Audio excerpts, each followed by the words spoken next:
Fil surasi Makkada nozil bo'lgan 5 oyatdan iborat. Fil surasi mashhur fil voqeasi haqida so'z yuritadi. Bu qissani hamma yaxshi bilardi. Hatto arablar o'z tarixlarini ham ushbu hodisa bo'lib o'tgan yil bilan belgilashardi.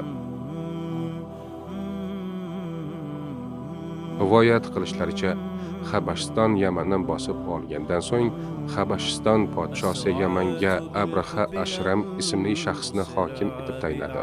Abraha barcha habashistonliklar qatori nasroniy dinida edi.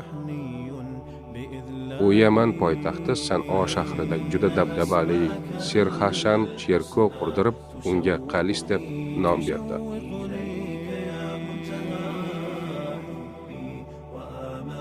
Arablarni Kabadan burib, o'z cherkoviga haj qidirmoqchi bo'ldi. Barcha urinishlari puchga chiqqandan so'ng o'z niyatiga kuch ishlatish yo'li bilan erishmoqchi bo'ldi. Kabani buzib tashlab, hammani o'z cherkoviga burishni qasd qildi.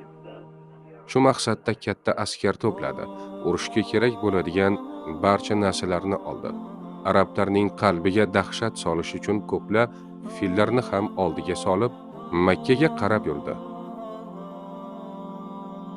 Yo'lda hech qanday qarshilikka uchramay, Toif shahri tarafdan Makkaga yaqinlashib, askari bilan Mog'las degan joyga kelib tushdi.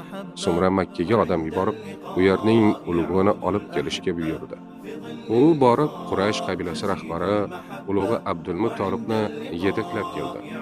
Abdulmuttolib gavdali, ushquchim sersavlat, viqorli odam edi.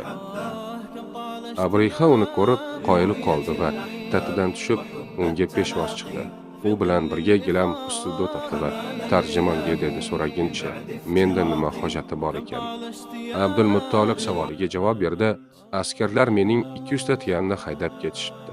Shularni qaytarib bersang, Abraha dedi unga ayt. Kelganingda seni ko'rib qoyil qolgan edim. So'zingni eshitib hafsalam bir bo'ldi. Sening va ota-bobolaringning dini bo'lgan Kabani buzgani kelib turibman-u, sen uni so'ramay, o'zingning 200 ta tuyangni so'rayapsan. Abdulmuttolib unga shunday dedi, men tuyaning egasiman. Kabaning ham o'z egasi bor, himoya qilib oladi. Abraha aytdi, mendan himoya qilolmas. Abdulmuttolib unga aytdi, birganingni qilaver. Unga tuyalarini qaytarib berishdi. Abdulmuttolib Makkaga qaytib, odamlarni toqqa chiqib ketishga buyurdi. O'zi bir necha kishi bilan Kabaga bordi va uning halqasini ushlab turib, iltijo ila duo qildi. So'ngra ular ham toqqa chiqib ketishdi. Abraha askaru fillarini to'plab Kabani buzish uchun yurmoqchi bo'ldi, lekin fillar yotib olib, hech o'rnlaridan turishmadi. Boshqa tarafga burishsa, fillar tezlab bordi, lekin yana Makka tarafga burishsa, yotib qolaverishdi. Shu payt Alloh taoloning irodasi bilan to'p-to'p qushlar uchib kelib, dushmanlar ustidan tosh tashlay boshladi. U toshlar kimga tegsa, o'sha joyda o'lalardi. Askar qirildi.